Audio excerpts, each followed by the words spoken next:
BFM Business, BFM Patrimoine, la polémique. Nicolas Dose, bonjour. Bonjour. Le classement des 500 plus grosses fortunes de France est donc sorti, comme chaque année. C'est le magazine Challenge qui publie ce palmarès. Qu'est-ce qu'on retient du cru 2023 ? Déjà, le préambule habituel, c'est une fortune professionnelle. C'est pas du cash sur le compte en banque. Pas de l'argent qu'ils ont sur leur... Ce sont pas des revenus. Tout ça est totalement lié à la valeur des actions des entreprises qu'ils détiennent. C'est important de le rappeler. Voilà. Ensuite, le chiffre choc, 1170 milliards d'euros, c'est l'ensemble de la fortune de ces 500 personnes. Surtout l'évolution de dingue. On était à 194 milliards il y a 15 ans. On fait x6 en 15 ans. C'est 20 fois plus rapide que le PIB. L'élément fort, c'est le luxe. Clairement, c'est le luxe. Je vous ai dit 1170 milliards d'euros. Je faisais là l'addition pendant le jingle des 4 premières, que du luxe, 500. Donc sur 1170, 500 du luxe. Et encore, il n'y a pas Kering, qui doit être un peu plus loin dans le classement. Donc le luxe tire clairement à la hausse l'ensemble du classement. Et la tendance, c'est une progression de 17% comparée à 2022. Et clairement, c'est les valeurs boursières qui ont fait ça. Vous prenez LVMH, qui est devenu en 2023 première valeur boursière d'Europe, qui en avril a touché les 500 milliards de dollars de capitalisation. Il n'y a pas de miracle, c'est la valeur du patrimoine professionnel de ces familles qui fait que ça les hisse dans ce classement. Il y en a qui baissent.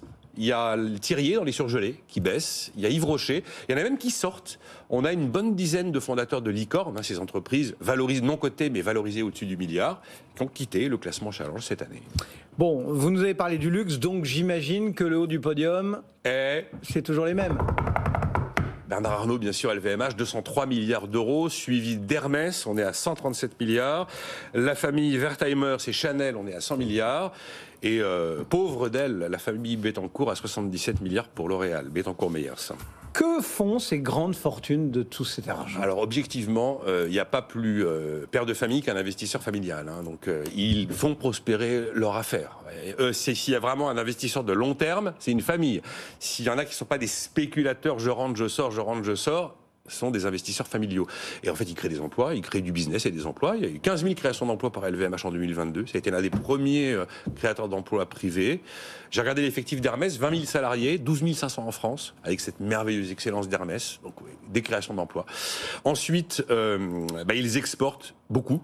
Heureusement, parce que Dieu sait si on a une balance commerciale qui est déficitaire, on est bien content d'avoir du luxe, on est bien content d'avoir des vins et spiritueux pour essayer de limiter la casse. Puis ils payent des impôts. Alors je sais que tout le monde trouvera qu'ils n'en payent pas assez, qu'ils sont arrivés à des niveaux de richesse qui leur permettent de se payer des spécialistes pour essayer de trouver tous les contournements légaux pour en payer le moins possible.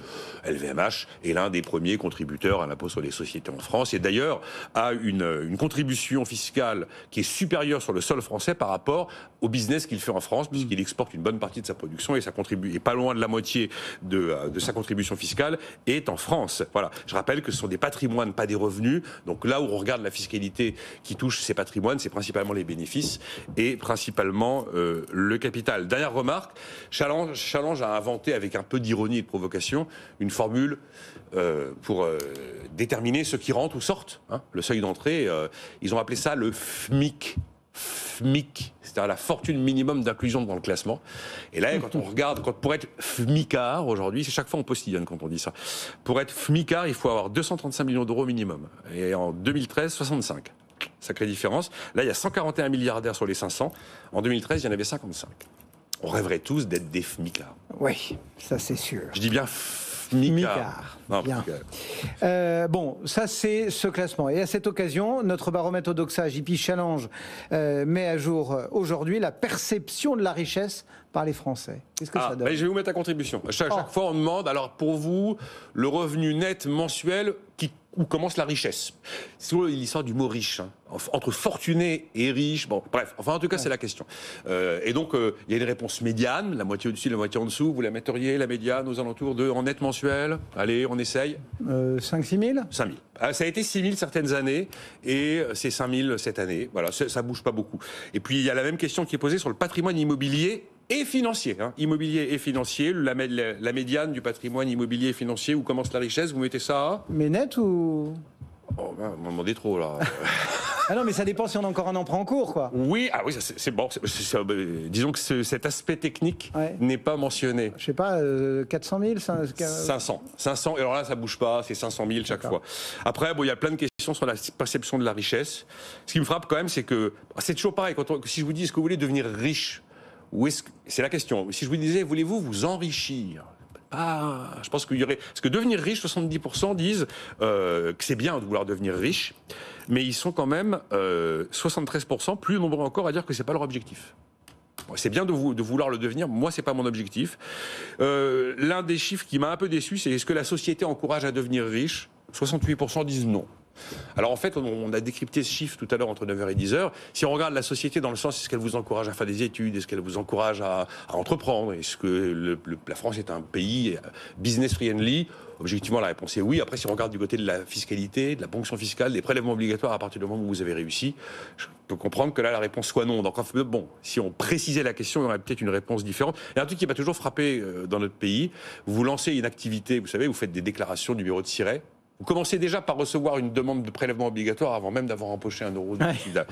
C'est symbolique cette demande, mais vraiment, c'est... Voilà.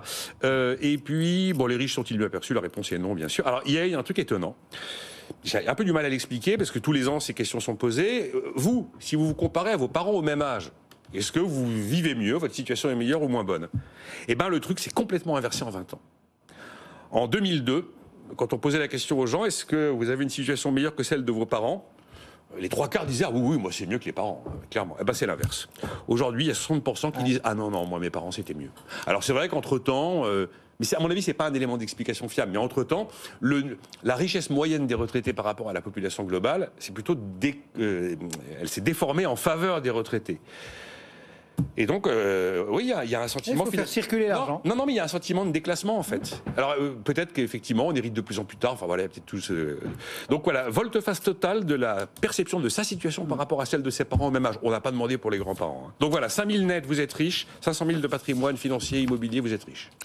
Nicolas Dose et la polémique du jour. Demain, on se retrouve, a priori, depuis Aix-en-Provence. On en est une bonne partie à partir pour Aix. Et puis, vous verrez, le Cercle des économistes a adopté une façon de communiquer tout à fait différente de celle des années précédentes. Habituellement, vous aviez le mot de la fin, le communiqué final. Là, c'est un communiqué en amont. Il y a peut-être... Bon. Allez, on vous raconte tout ça demain. On découvrira ça. Voilà. Pareil qu'il va faire 35 degrés. Si je suis encore... ça va sentir la cigale. Voilà, c'est ça. Allez, à demain, Nicolas. Il y avait tellement de cigales l'an dernier qu'on s'en entendait plus. On s'en souvient.